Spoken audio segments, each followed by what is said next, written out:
देखो स्क्लेरन कायमा नाम का जो टिश्यू है, अभी ये जो टिश्यूज रहता है that is present in stem around the vascular bundle in the veins of the leaves and in hard covering of seeds and nuts. Sclerenchyma बोले तो डेड सिंपल परमानेंट टिश्यू रहता है। डेड बोले तो primarily living रहता है, मगर सेकेंडरीली क्या होते हैं, ये देखो, dead and do not contain protoplasm. उसके सेल वॉल के ऊपर लिग्निन नाम का एक केमिकल क्या हो जाता है, डिपॉजिट हो जाता है। And due to presence of that lignin, lignin deposit होने की वजह से their cell wall becomes thickened and they lose the protoplasm secondarily. उनके अंदर ये सेल्स लॉन्ग रहते हैं या नैरो इन अपीयरेंस रहते हैं। अब देखो, अभी जो मैंने बताया, the cell wall is thickened due to the lignin. Lignin एक केमिकल सब्सटेंस रहता है, उसके ऊपर डिपॉजिट हो जाता है, which act as a cement and hardens them, and a prominent middle lamella exists between cells,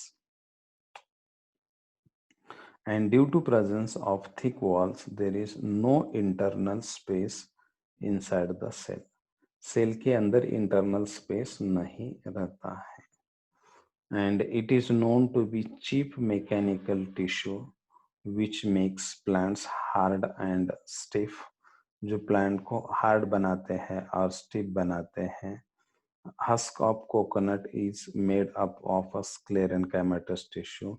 plant का जो हस्क रहता है वो स्क्लेरेनकाइमेटस टिश्यू से बना हुआ रहता है, और उसका रोल क्या रहता है, तो that is responsible to provide a strength to the plant body and to bear the various stresses, enable the plant to bear the various stresses। वो प्लांट को स्ट्रेंथ प्रोवाइड करने का काम करवा देता है।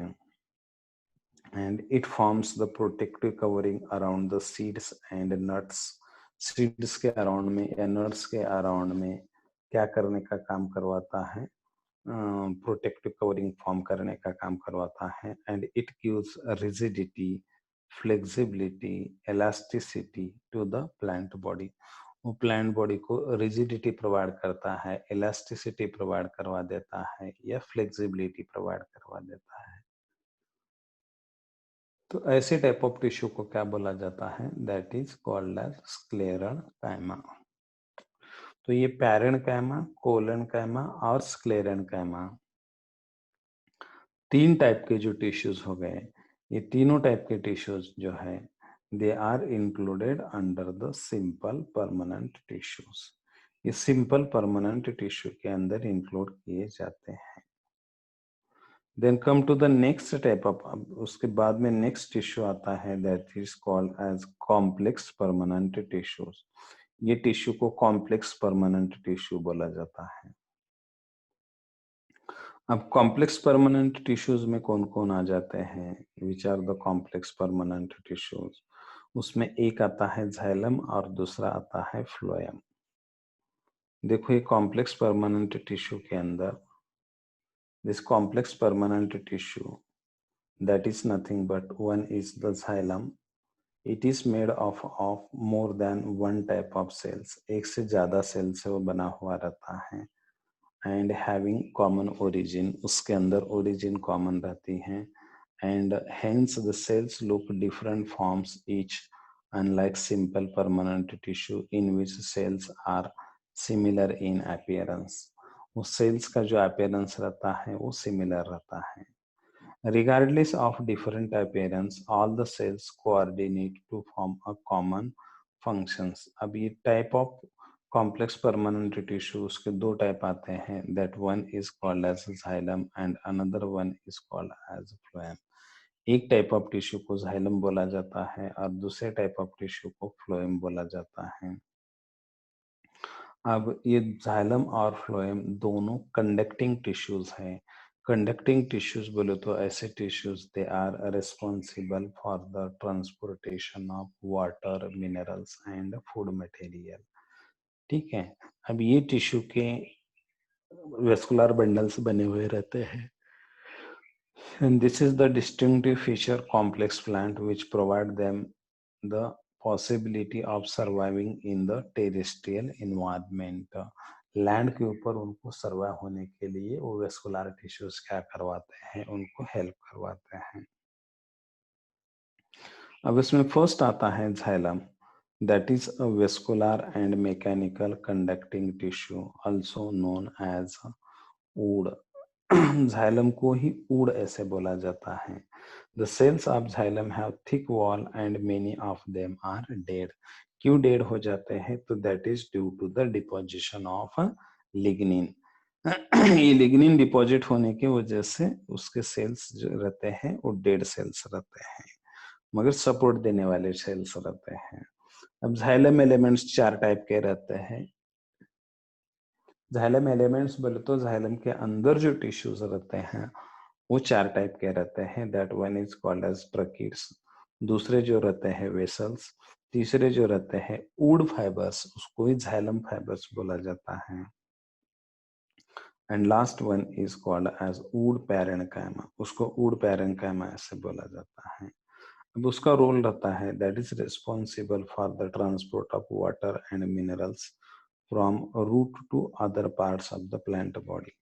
और रूट से आप प्लांट बॉडी के अदर पार्ट को क्या करने का काम करवाते हैं? वाटर और मिनरल ट्रांसपोर्ट करने का काम करवाते हैं. And it provide a mechanical strength to the plant body, वो प्लांट बॉडी को मैकेनिकल स्ट्रेंथ प्रोवाइड करने का भी काम करवाते हैं. तो ऐसे ये झाइलम टिश्यू रहता है that is responsible to provide a mechanical support to the plant body. ये प्लांट बॉडी को मैकेनिकल सपोर्ट करने का काम करवाता है.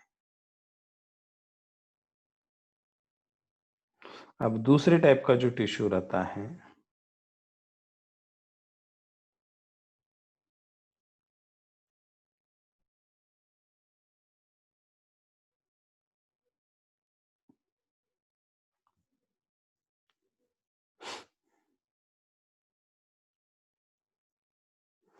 ये देखो, ये सेकेंड टाइप का जो टिश्यू रहता है प्लांट के अंदर that is responsible to provide a food material, वो फूड मटेरियल प्रोवाइड करने का काम करवाता है. And that is called as phloem. ये टिश्यू को कौन सा टिश्यू बोला जाता है? फ्लोएम टिश्यू बोला जाता है. देखो ये फ्लोएम आ गया, ये फूड ट्रांसपोर्ट करता है. अब ये भी एक टाइप का लिविंग कंडक्टिंग टिश्यू है, उसको बास्ट ऐसे बोला जाता है. That is also known as bast. जैसे झाइलम को वुड बोलते हैं वैसे फ्लोएम को बास्ट बोलते हैं. The phloem cells are living except phloem fibers, and phloem is composed of 4 types of elements: sieve tubes, companion cells, phloem parenchyma and phloem fibers. ऐसे tissue से वो बना हुआ रहता है. And such tubes are tubular with walls performed by pores, no nucleus. Companion cells are small, elongated, and cells having thin. उसके अंदर companion cells long रहते हैं, इलांगेटेड रहते हैं, और सेल्स के अंदर थीन सेल वॉल्स रहते हैं. ठीक है. अब ये जो टिश्यू रहता है that phloem is responsible to transport the food from leaves to other parts of the plant. Leaves से प्लांट बॉडी के अदर पार्ट को, जैसे फोटोसिंथेटिक रीजन है, लीव्स है, जहां पर फोटोसिंथेसिस होता है, वहां फूड प्रिपेयर होता है, वहां से फूड को नॉन फोटोसिंथेटिक रीजन जैसे कि रूट है उसके तरफ उसको ट्रांसपोर्ट करने का जो काम करवाते हैं वो टिश्यू को क्या बोला जाता है? That is called as phloem. तो phloem transport the food from leaves to other parts of the plant material can move in both direction. तो जो दोनों डायरेक्शन में मूव हो जाता है. ठीक है. अब next, characteristic feature of dicot and monocot root. Dicot और मोनोकॉट रूट के कुछ कैरेक्टरिस्टिक फीचर्स हैं. क्या क्या कैरेक्टरिस्टिक फीचर रहते हैं देखो। अभी डाइकॉट की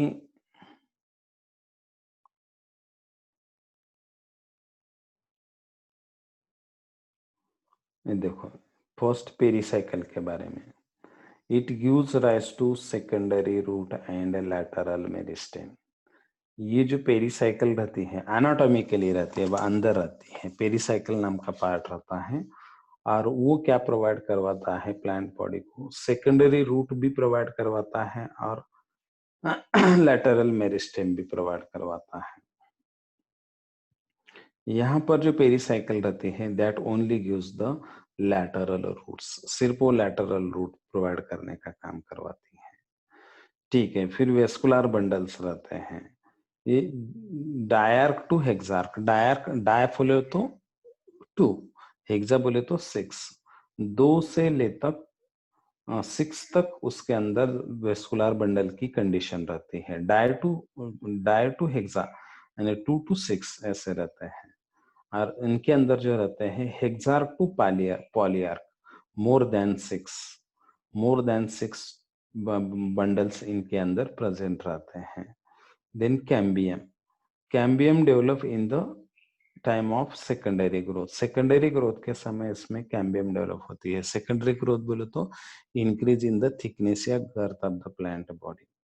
एंड कैम्बियम इधर क्या रहती है, that is called as absent. Pith, absent और पोरली डेवलप्ड, इनके अंदर पिथ एब्सेंट रहता है या पोरली डेवलप रहता है, और इधर अबंडेंट एंड फुल्ली डेवलप्ड रहता है।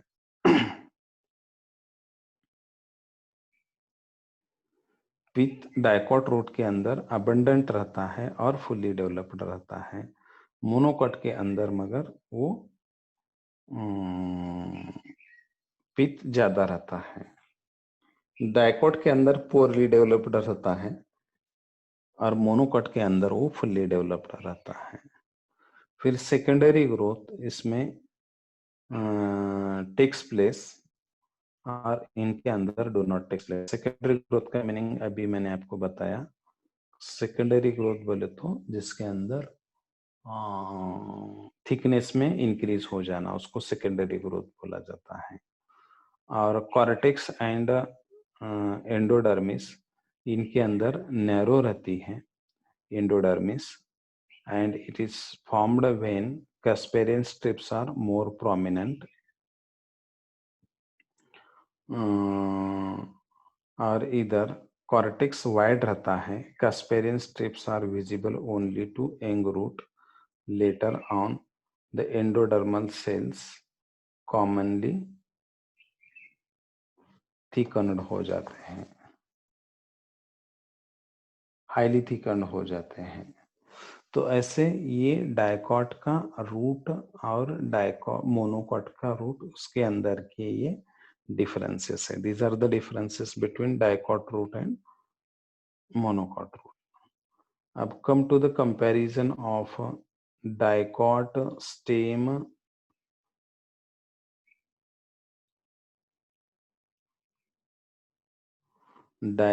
Stem and monocot stem,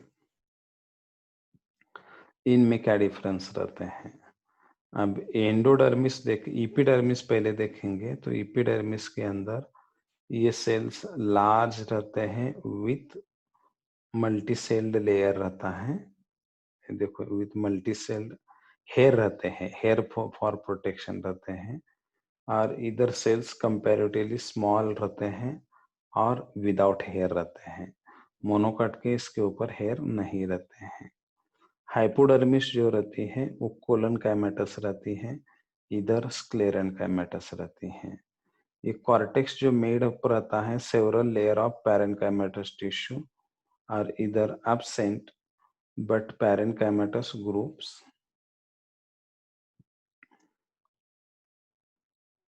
absent रहते हैं। कॉर्टेक्स जनरली एब्सेंट रहता है,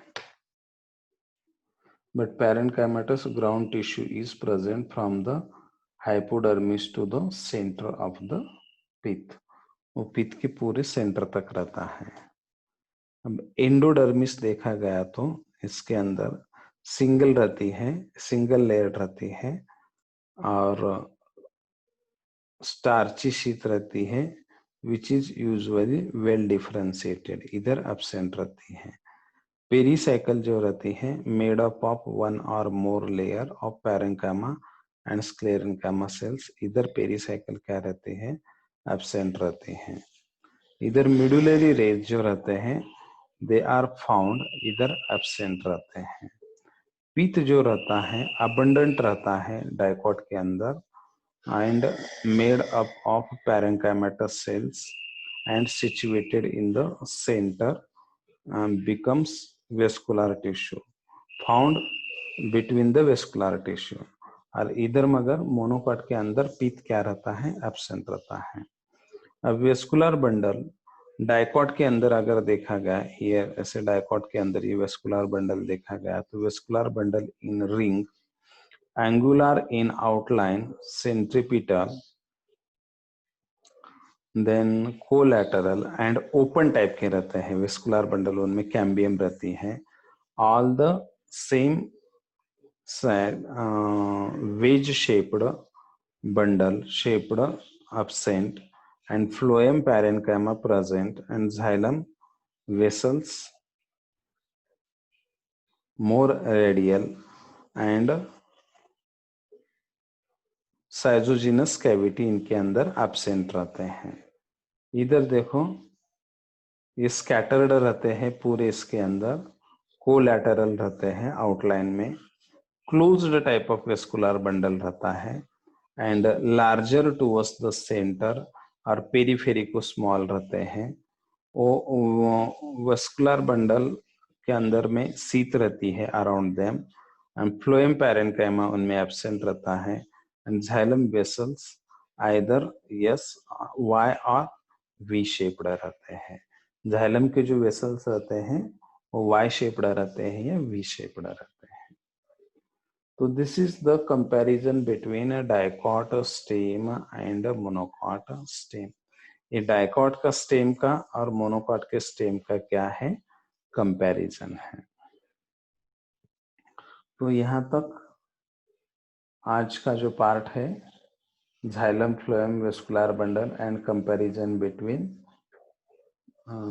dicot root, monocot root, dicot stem, monocot stem, यहाँ तक हो गया है।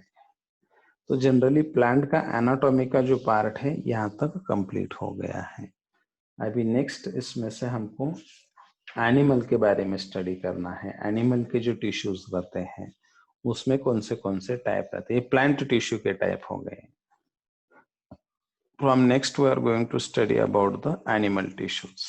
नेक्स्ट लेक्चर से हम एनिमल टिश्यूज पढ़ेंगे। ठीक है, इसमें किसी को क्या पूछना है?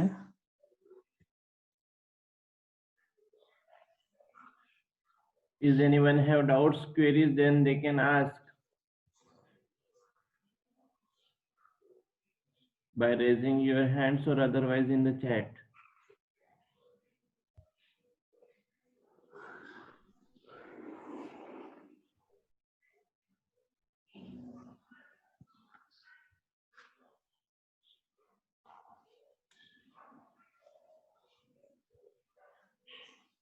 Is anyone have queries or question, then they can ask.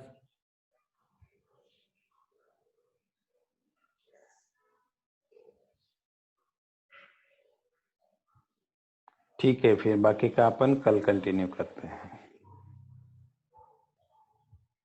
Or you can unmute yourself for asking if you want to speak.